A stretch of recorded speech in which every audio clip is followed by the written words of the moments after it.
Have you been feeling overwhelmed and overextended lately? Maybe you're wishing for some meaningful self time that is both nurturing and uplifting. Self care is all about taking time to look after yourself. And this includes mentally, physically, and emotionally, as well as physically. And it includes acknowledging and processing emotions, as well as doing things that reduce stress and keep you healthy and in a good state of mind. This might even include some spiritual practices that aid in understanding, meaning, and connection. Now, sure, we need to practice self care on a daily basis, yet things happen and time can be an issue during a busy work week.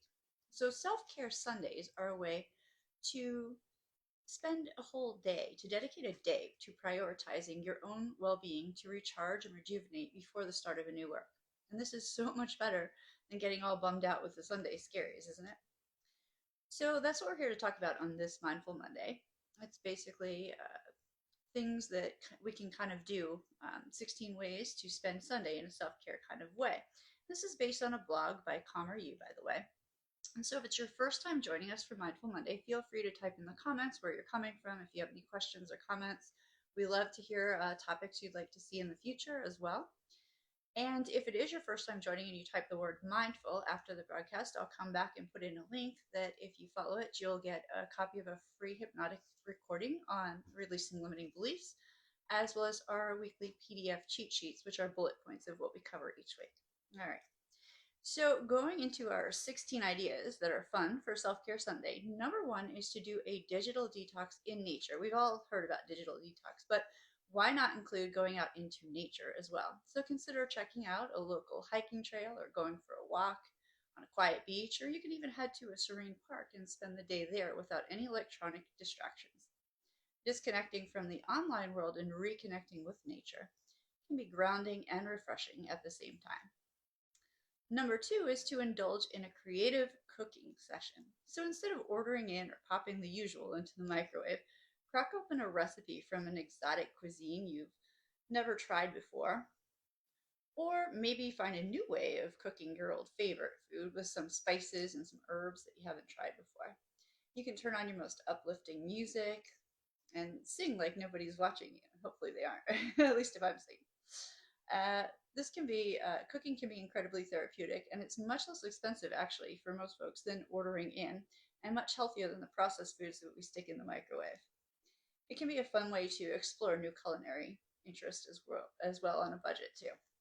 Number three is to write a letter to a future you. So you can grab a pen and paper and choose a date. It could be a letter to you 5, 10, 15, 20 years from now, whatever you like, and make it a creative writing project, sharing your hopes, your dreams, your current challenges, and most importantly, the lessons you've learned.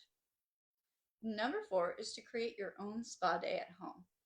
So you can make this a total pamper day at home by lighting some candles or diffusing some lavender essential oils and put on some relaxing music, whether it's classical or some female vocals, whatever works for you. Draw yourself this luxurious warm bath with some Epsom salts or bath oils, right? You can even add bubbles if you like.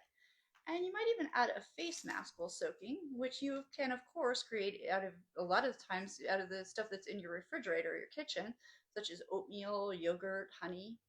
And then afterwards, wrap yourself up in an oversized fluffy towel or a robe and slather on some body butter or lotion all over. You can even use, essential oils and coconut oil to add that scent, and you might consider adding a mani pedi as well. Will you hydrate with some fruit water or some fresh mint water or even an herbal tea to just make that full spa experience? Number five is to engage in a mindful photo walk. So you can simply take your camera or your iPhone if you have one and go for a walk in an interesting area or just where you live and take photos of anything of beauty that kind of catches your eye. And this practice is not only going to draw upon mindfulness, but it also helps you to notice beauty. And so when we're noticing this, it helps us to manifest more of what we do like as well. Number six is make your own uplifting playlist and have a solo dance jam. If you live with guests, you can invite them to be involved too. You can even put your favorite outfit on, get all spruced up, and really just jam out because dancing is incredible exercise. It releases stress and it helps boost the mood too. Number seven is to have a do it yourself at home retreat day. So different than the spa day a little bit. So you can do yoga here, meditation. You might do some journaling, maybe read a few chapters of a spiritual or self kind of improvement book, and add in maybe some breath work or some art therapy or both. You can go for a mindful walk at lunchtime and wrap it up with a yoga nidra hour. Make sure to put your phone away, just like at a regular spa or retreat, and create a day's schedule for your private retreat in advance too, so that you know what you're doing. And you might even consider prepping kind of healthy retreat kind of meals in advance so you can feel like you're really just having that whole retreat kind of experience.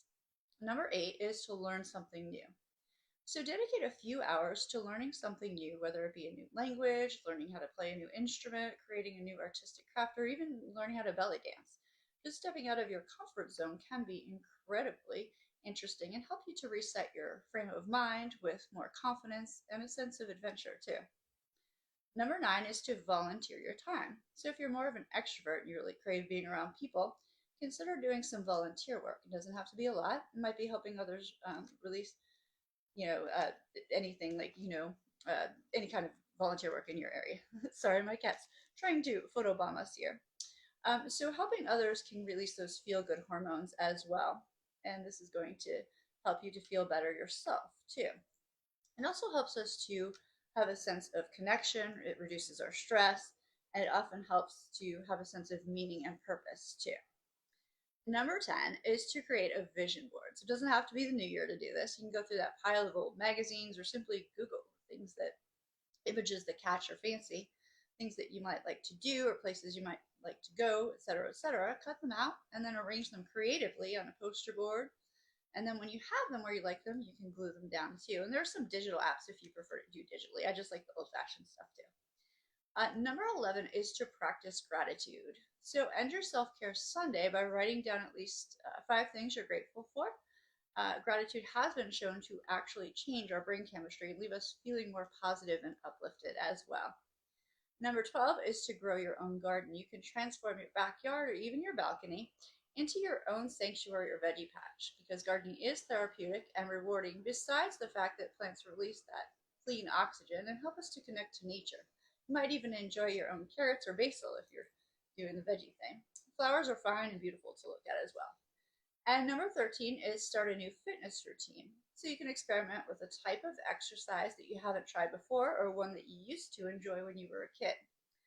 Consider karate, Pilates, kickboxing, or even roller skating.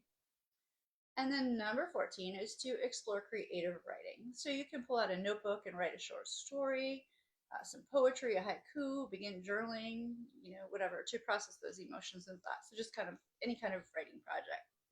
And number 14, we covered 14, sorry. Number 15 is to get smelly. That is good smelling with essential oils. You can diffuse your favorite ones, research new ones, make your own combo roller balls. You can add them to your bath, use them in a soothing self massage, like I said earlier, if you add the coconut oil to that. And some can even be added to tea, like lemon, if it's a therapeutic grade oil, that is. They're great for relaxation, concentration, and uplifting your mood as well. And finally, engage in spiritual practices. And this can be anything really.